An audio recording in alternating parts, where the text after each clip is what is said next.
If you want to survive when everything falls apart, stay until the end, because this could save your life. And if you're serious about preparation, hit that subscribe button now, because most people won't even make it past day 3 without this knowledge.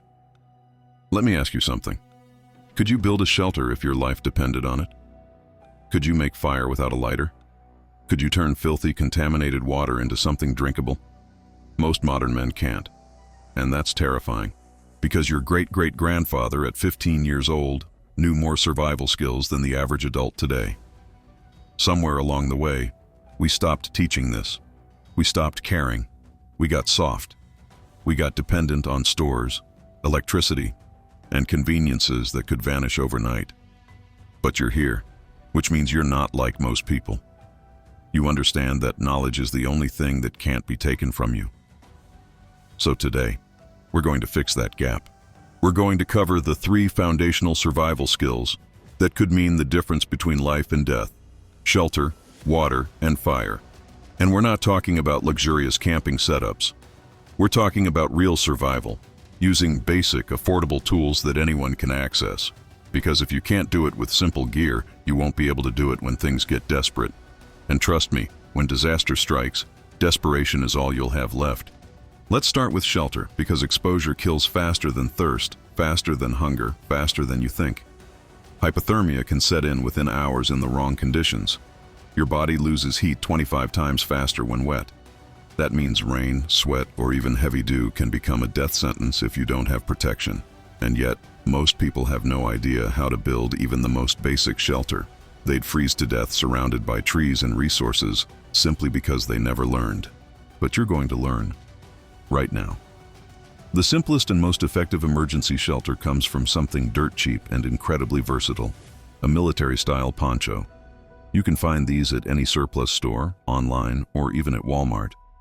They're lightweight, packable, and have been used by soldiers worldwide for decades. There's a reason for that. They work. But owning a poncho isn't enough. You need to know how to set it up properly, and you need to practice it before you're soaking wet and shivering in the dark. First, check your surroundings. Look up. Check every tree around you for dead branches, unstable limbs, anything that could fall and crush you in the middle of the night. It sounds obvious, but in a panic, people skip this step. Don't be that person. Once your sight is clear, take 5-foot lengths of 550 paracord and attach them to each corner eyelet of your poncho using a simple clove hitch. If your poncho doesn't have eyelets, you can create an anchor point by placing a small rock or bundled fabric inside the corner, then tying the cord around it from the outside. This creates a secure attachment without damaging the material. Now, decide your setup based on the weather. If it's warm and you need airflow, prop one side high using a tree branch or cord tied to an overhead limb, then stake the opposite side low to the ground at an angle. This creates a lean-to that allows wind to pass through while keeping rain off your body. If it's cold, you want the opposite. Bring the edges down as close to the ground as possible. Then pile dirt, leaves, or pine needles along the base to seal gaps and trap heat. The ground will steal your body warmth faster than the air will, so never sleep directly on dirt. Use pine needles, dry leaves, or if you have it, a cheap foam pad or inflatable sleeping mat. These cost less than $20 and can be the difference between a miserable night and actual rest. One more critical detail: ponchos often have a hood or opening in the center. If you don't close that off, rain will pour straight through onto your face. Take the inner cords on the poncho and tie them tight to seal that gap. Now you've got a waterproof roof. This isn't comfortable. This isn't glamorous. But it will keep you alive. And in survival, that's all that matters. Now let's talk about water, because dehydration will kill you in 3 days, sometimes less if you're exerting energy or it's hot outside. But here's the real danger. Drinking contaminated water can kill you even faster. Bacteria, parasites, viruses. One sip of the wrong water and you're dealing with dysentery, giardia, or worse. Your body shuts down. You can't move. You can't think. You die slowly and painfully. So you can't just drink from any stream or pond you find. You have to purify it. And you need to know multiple methods, because if one fails, you're done. The easiest modern method uses a Sawyer mini filter or similar inline water filter. These cost about $20, weigh almost nothing, and can filter up to 100,000 gallons. You attach it between a dirty water bag and a clean container, then let gravity do the work. But let's be real. Most water sources in a survival situation are going to be disgusting. Murky ponds, stagnant puddles, water filled with dirt, algae, and who knows what else. So here's the process. First, pre-filter the water through a piece of fabric, a bandana, a t-shirt, even a coffee filter if you have one. This removes the larger debris and sediment, which will clog your filter and slow everything down. Then, fill your dirty water bag.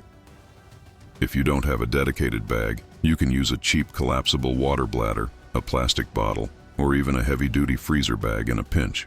Attach your filter to the bag, hang it from a tree branch, and let gravity pull the water through into your clean container below. This takes time. If the water is really dirty, it might take an hour or more to filter a few liters. That's why you start this process first, before you build your fire, before you settle in for the night. Let it work while you handle other tasks. But even after filtering, if the water was truly nasty, you should add a backup purification method. That's where water purification tablets come in. Aqua tabs, iodine tablets, or chlorine dioxide tablets are lightweight, cheap, and effective. For clear water, use 1 tablet per liter. For murky or stagnant water, use 2. Drop them in, shake the bottle, and wait 30 minutes. After that, your water is safe to drink. One more thing. If your bottle cap or threads touch the contaminated water, don't ignore that. After purification, crack the cap slightly and let clean water overflow to rinse the threads. Otherwise, you're just reintroducing bacteria into your mouth. Now, what if you don't have a filter? What if you run out of tablets? Then you boil. Bring water to a rolling boil for at least 1 minute. 3 minutes if you're above 6,000 feet in elevation. Boiling kills everything. Bacteria, viruses, parasites, all dead. But for that, you need fire. And most people can't make fire when it matters most. Fire is life. It purifies water. It cooks food. It keeps you warm. It signals for rescue. It boosts morale when everything feels hopeless. But here's the problem. Most people can't start a fire without a lighter. And if that lighter gets wet, or you lose it, or it runs out of fuel, they're finished. So you need to know how to make fire with the most basic tools possible. For this, you need 3 components, and you need them in the right order: tinder, kindling, and fuel. Think of it like this. Tinder is pencil shavings. Kindling is pencil-sized sticks. Fuel is arm-sized logs. You can't skip steps. You can't go straight to big logs and expect them to light. Fire grows. You have to feed it properly or it dies. Start with tinder. The best natural tinder is the inner bark of dead cedar, birch bark, or dry grasses. Scrape it with your knife until you have a baseball-sized pile of fine, fluffy material. It should be so dry and fine that it almost falls apart in your hands. If it's damp, it won't catch. If it's too thick, it won't catch. This step is critical. Don't rush it. Once you have your tinder, gather kindling. Look for dead branches still attached to trees, not lying on the ground where they've soaked up moisture. Snap them off and sort them into 2 piles, pencil lid thin and pencil thick. You need a handful of each. Finally, gather fuel wood. Look for dead standing trees, not rotten logs. Rotten wood is waterlogged and useless. You want dry, solid wood about as thick as your wrist or forearm. Now here's where most people fail. They try to light the tinder with a single spark and hope for the best. Instead, build a small platform of kindling first, then nest your tinder on top in a loose pile. Take your ferro rod, a ferrocerium fire starter that costs about $10 and works even when wet, and scrape it hard and fast directly into the tinder. Sparks will fly. If your tinder is good, it will catch on the first few strikes. Once you see a small ember glowing, don't blow on it like you're blowing out a birthday candle. Cup your hands around it and give it slow, steady breaths. Too much air and you'll blow it out. Not enough, and it will die. When you see flame, gently add the thinnest kindling first. Let it catch. Then add slightly thicker pieces. Build it up slowly. Patience wins here. Rush it and you smother the flame. Once you have a solid flame going, start adding your fuel wood. Within minutes, you'll have a sustainable fire. But let's be honest, conditions are rarely perfect. Wood gets wet. Your hands are cold and shaking. The wind keeps blowing out your flame. That's why you need backup methods. Carry a small Altoids tin filled with char cloth and commercial fire starters like fire plugs or petroleum-soaked cotton balls. Char cloth is just fabric that's been baked in a sealed container until it turns black and holds an ember incredibly well. You can make it at home for free. These items are insurance. They give you an edge when everything else is going wrong. And always, always keep a lighter in a waterproof case as your absolute last resort.